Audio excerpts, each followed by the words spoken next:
Hallo allemaal and welcome to this week's episode of TulipTV. Another rainy day in Vancouver, which makes me think of the song of Annie M. G. Sweet. Is it raining in Den Haag? Regent het in Den Haag? This week I'd like to talk about the difference in drinking age between the Netherlands and Canada. In Holland, the drinking age is 16, and here in Canada it's 19. And you have to ask, what is better?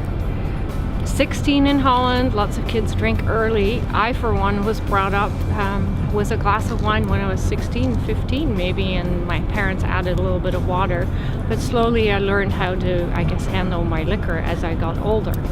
Here in Canada, they can't drink till their 19s. But what we see a lot is kids smuggling alcohol from their parents' home, or I've been approached at the liquor store many times by younger kids asking if I can buy liquor for them. So we'd like to know from you, what do you think is better? Drinking at 16 or at 19? Or not drinking at all? Let us know. Here's what's coming up this week on TulipTV.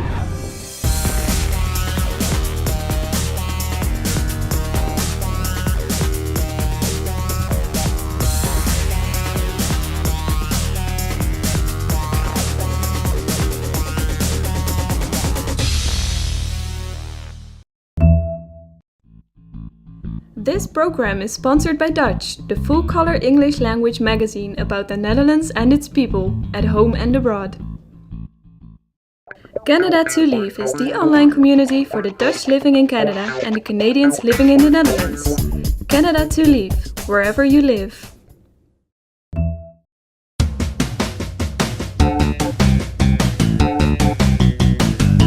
Okay, I wanted to talk briefly about Dutch immigration to North America. The Dutch immigration to North America has never been as big or as prevalent as, say, immigration from countries like Italy or Eastern Europe. But the Dutch immigration to North America has taken place in three distinct waves, three major waves. Well, the very first one we all know about, of course, that's when New Amsterdam was settled, where New York is now. And that brought a large Dutch-speaking population to North America. The second wave came in the 1840s and 1850s, when a number of religious dissenters left the Netherlands because they were not free to practice the faith that they had in comparison to what the state church prescribed. And then the third major wave came just after the Second World War in the 1950s and 1960s, when lots of Dutch people came to North America. Now, I wanted to relate that to the Dutch press in North America. The very first wave of people who came, they didn't read and didn't write generally. They had no need for Dutch newspapers. Newspapers were still in their infancy at the time. We're talking late 1600s. But they did leave an indelible mark on the North American landscape. In terms of language, we all know examples of words that come from Dutch, like boss and cookie, but no press emanated from that group. Now, that was different for the second wave, and the very first Dutch language newspaper that was ever published in North America was in Sheboygan, Wisconsin in 1849. Can you imagine, that long ago there was a Dutch language newspaper being published in Wisconsin? Now, interestingly enough, that one was followed by at least 30 or 40 other newspapers. Some of them lasted and existed for a long, long time, many decades. The Constitution in Dutch, the Grondwet, was published for 70 years and didn't fold until 1951. A newspaper was published out of Paterson, a town in New Jersey, where many Dutch people settled. It was called The East, or Het Oosten. These were all Dutch language newspapers, and their main purpose was to keep the Dutch communities together, because they were spread out. The Dutch didn't settle like the Italians did in the city neighborhoods in New York. No, they were rural. They were mostly farmers. So they lived in Wisconsin. They settled in Michigan. Holland, Michigan is a very well-known settlement where a newspaper called The People's Friend, or the Volksvriend, was published. These communities had difficulty keeping in touch with each other, so they used dispatches from the various communities. There was a newspaper called the Utah Nederlander, the Utah Dutchman, which was published for many years in Utah, obviously, where major Dutch settlements existed around Ogden, in the state there. And then that language gradually started being taken over by English, especially after the Second World War. Dutch sounds a lot like German, and because of the wartime activities, Germans were obviously seen as potential enemies, and the Dutch started to speak a lot more English. The last of these papers that emanated from that great immigration wave of the 1840s folded in 1951, which is ironic really, because that is just when the next major immigration wave from the Netherlands started. In the post-war era, between 1950 and approximately 1965, 500,000 Dutch people left the country. And of these 500,000, most came to Canada, about 200,000. A good number came to the United States, and also large numbers went to Australia and New Zealand and South Africa. And these had a real sense of community, and they needed their own newspapers. And we had a newspaper in South Africa called the Nederlandse Post. We had a newspaper in Australia called the Dutch Weekly, and we had two very important newspapers here in North America that were published both in Canada and in the United States. The first that was started was the Windmill Herald, which started 3 years after those old newspapers folded in 1954. And the reason I'm talking about newspapers today is because the Windmill Herald folded this year after being in continuous operation for 58 years. And then 1969, the Hollandse Krant started. And the Hollandse Krant is the one that's still around. It's called Maandblad de Krant now. It's being published here in Canada, being distributed throughout Canada and the United States, every state, every province. And why would we still want a newspaper in this day of internet? Well, it gives you something tactile, something to read. From a North American viewpoint, something that really brings the community together, like TulipTV indeed does. So that's the reason that a newspaper like the Krant or its sister publication Dutch the Magazine are still around and are still going very well and going strong.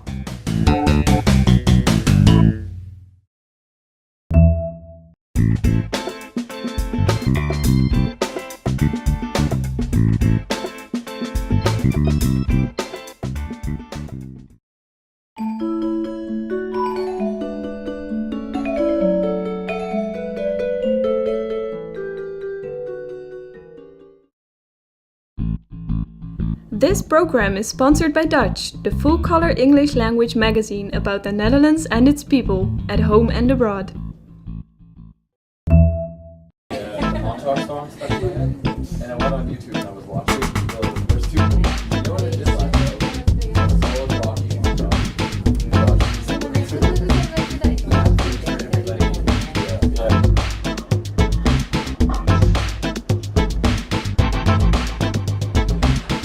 My name is Toby Barrett. I'm the director of the Snow School and Mountain Adventures department here at Grouse Mountain.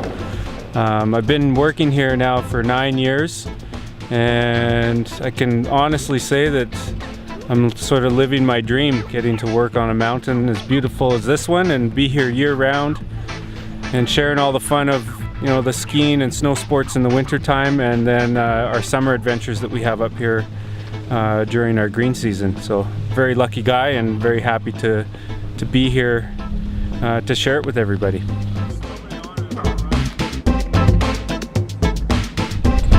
You can see all these statues too. These are part of a series that was done by an artist named Glenn Greensides, and each of them represent different pieces of British Columbia, but those ones in particular are representative of the wildlife that are around us in this environment here. And up top here we have our grizzly bear habitat, which we'll walk over to now and check that out. Two full-grown male grizzly bears, and they were brought to us as orphans. So they were found very, very young, like in the springtime, so they would have just been born and only a few months old. And their mothers had either been killed or had disappeared for whatever reason. And so that opportunity was given to us to create a habitat for these bears so that they could live out their life. And so that's what we did. We created the wildlife refuge here at Grouse Mountain. and we now have this beautiful habitat for them just here on the plateau area of the mountain. And they live together and enjoy life.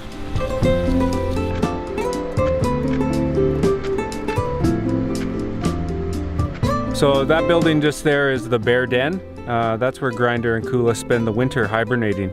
So once the weather starts to turn, those bears instinctually know when it's time to start preparing themselves. They will go into their den and start building their beds, and they're sort of making it comfortable for themselves for the winter, as well as foraging around their habitat, trying to fatten up and get those stores on for the winter time so that they can lie in there and hibernate for the entire season. You know, a lot of people think hibernation is just this deep sleep. They don't move for the entire 3 months, or 4 months, but that's not the case. They do get up and stretch their legs and move around a little bit, just to stay limber and stay loose. Here is our Lumberjack Show Stadium. So 3 times daily we have a presentation, about a 40-minute presentation. And it really tells the story of BC's history. So the lumberjacks that came and began logging these areas, right here even Grouse Mountain was one of the original areas that was logged, and really built the economy here in the Lower Mainland as well as the western part of Canada. But I knew they were right now we're on our peak chair. So this is our scenic chair ride that takes us to the very top of Grouse Mountain, which is about 1,200 meters above sea level. So this chair though brings us through the forest here. We are in a Pacific temperate coastal rainforest, and again, it's just what makes this place so special is being as close to the city as we are, but able to get into the wilderness like this and have the access that we have here at Grouse Mountain with our various lifts. When we are up there at the top, we probably can see the city, right? You most definitely can see the city. Even from about halfway up the chairlift here, when we look back, we can see the city. Once we get into the eye of the wind, that viewpoint there, or the observation deck, or view pod, really gives you the most breathtaking view in the Lower Mainland. Not only of the city below us, but it allows you to see back into the wilderness behind the mountains here. Which is something that I think even us locals that live here and were born and raised here take for granted, is just how close to the backcountry and to the wilderness that we are living in a large city like Vancouver.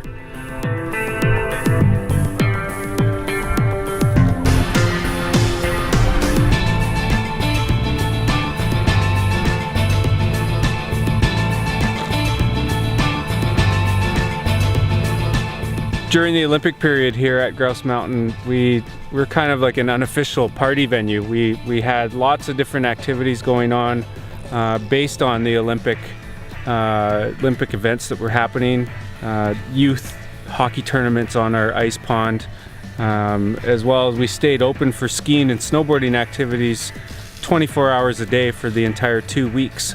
So we would have people coming and skiing or going snowshoeing and doing different activities like that, going ziplining even. So it was really a lot of fun, and opened it up to all the volunteers and athletes as well. And I think what I kind of took from that whole experience was just the sense of community that exists around sport, and how easily it breaks down barriers, and how much pride everybody takes in their country and in their home. And especially here in Canada, when I had the opportunity to go down into the city and walk around Granville Street and Robson Street, it was really remarkable how patriotic Canadians became during that time. And I really feel that even sort of found itself in me, and is something that I've carried forward to this day.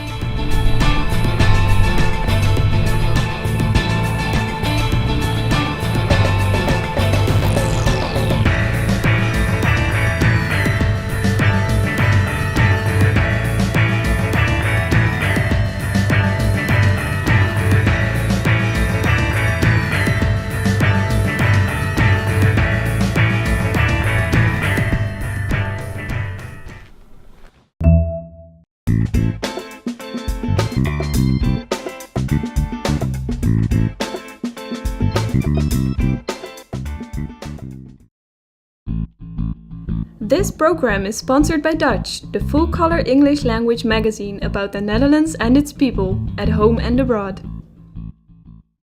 Canada to Leave is the online community for the Dutch living in Canada and the Canadians living in the Netherlands. Canada to Leave, wherever you live.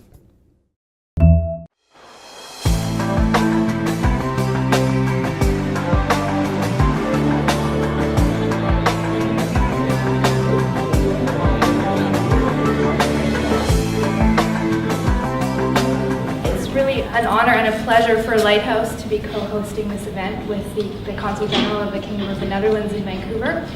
I had the pleasure of meeting the speakers earlier today, and I think you will all be very interested and excited by what they're going to be talking about later today.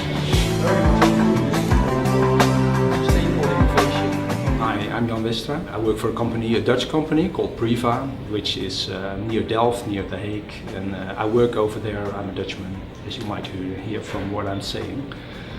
Priva is a company involved in greenhouse automation and in building automation controls. We're already 50 years in the market in greenhouse automation, and now we're here together with my Toronto colleague to find out what's the market in Vancouver, in Greater BC, to find out what can we do in building automation. We think people here are much more energy aware, much more sustainability aware than in other parts of the US and Canada.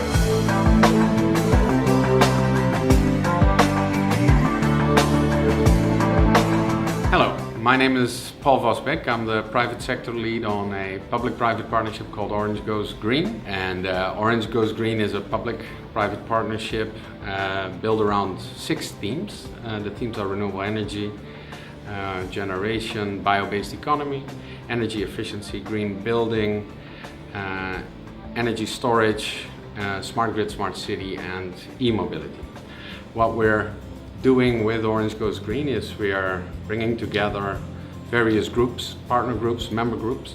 The first group, the core cluster, is a group of Dutch companies that are all specializing in one area or the other of sustainable energy or sustainability. We're setting this all up to create business opportunities for all those partners involved. So the universities, the businesses from the Netherlands, the businesses from North America, we want to bring them all together around transactional agreements. And the reason we're doing that is because we believe that once companies actually come to the United States and demonstrate their technologies or solutions in a real practical life case, that's when you really have landed in this market. And that's what Orange Goes Green is here to do.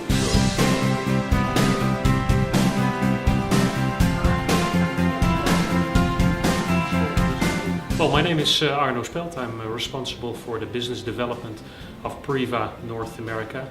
And for the last 4 days we have been here in Vancouver, basically creating a network, talking with a lot of companies acting in sustainability, creating awareness of what Priva is doing on the sustainable front, creating intelligent buildings. Sustainability is not only about saving energy, due to the fact that energy is rather cheap in British Columbia, but creating a sustainable environment is also creating the best living and working environment where people can be more productive because their living and working environment is way better controlled based on temperature or pollution in their building, basically making a happy environment for people to live in.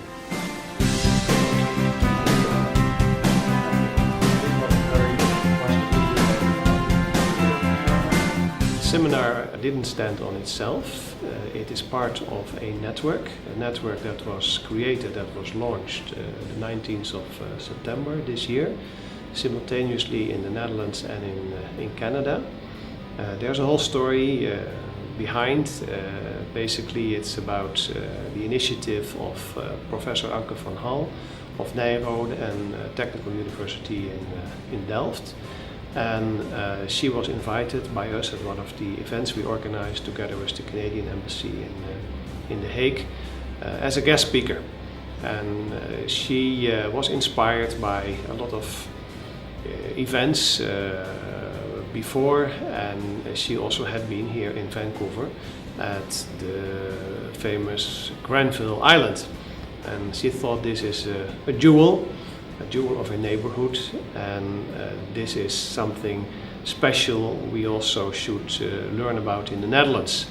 And also the other way around, city planners from Vancouver, from the city of Vancouver, went to the Netherlands and were impressed by our neighborhoods in Rotterdam and Amsterdam. We have big expectations of this network because this is just one of the activities. Many more are scheduled, like the Buildex here in Vancouver next year, but also in other cities of Canada. And we look forward to a very nice cooperation between Canada and the Netherlands in this sector.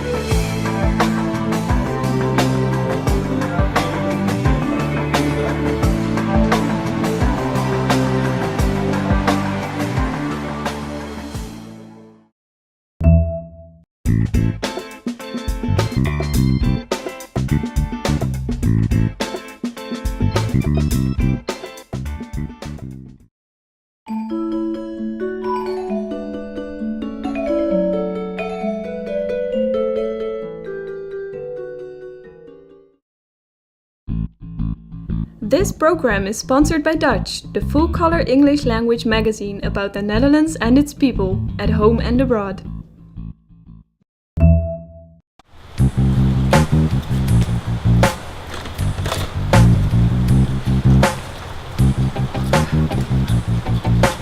Hello, my name is Andries Gaastra, and I am the third generation from a Dutch bicycle family.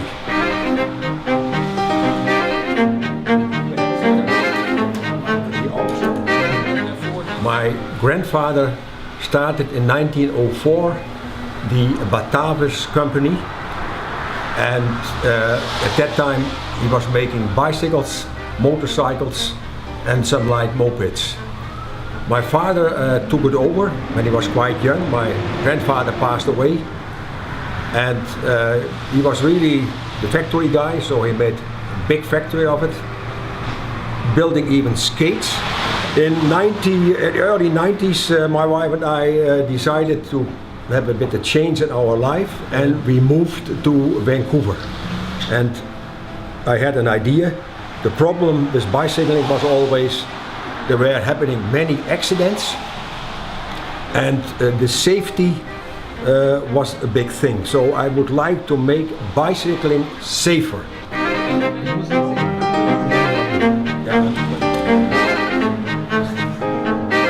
I was coming in contact with Volvo Mitsubishi, a car company, and they were very good in research and also did research for third parties. I explained to them my ideas and what we did in Canada, already a nice portion of it, and they were very agreeable to my ideas, and they said, give us 6 to 12 months, then we come up with a brilliant idea based on your original idea, more safety for bikes. And indeed, they came up with a fantastic idea. Then I will show you probably a little bit about the idea in this bike. The main point of this bicycle is that we have a so-called intelligent seating position. That means that we adjust the saddle in front of the seat tube. That means that for smaller people, you can also adjust, of course, easily the handlebar.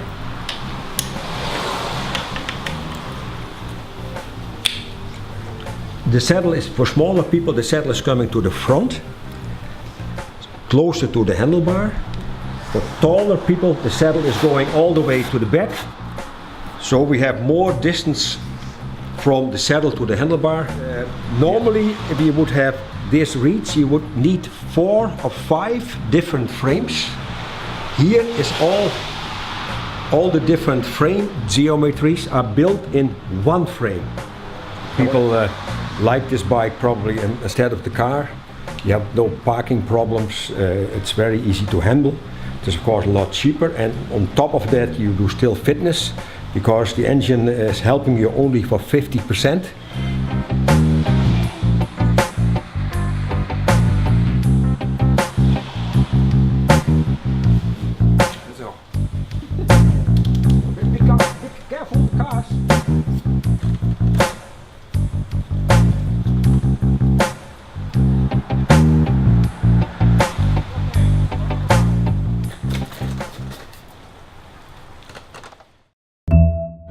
We hope you enjoyed our program this week. You can follow us on Facebook, Twitter and YouTube. On behalf of everybody here at TulipTV, we'd like to thank you for watching us and we hope you watch us again next week. Tot ziens!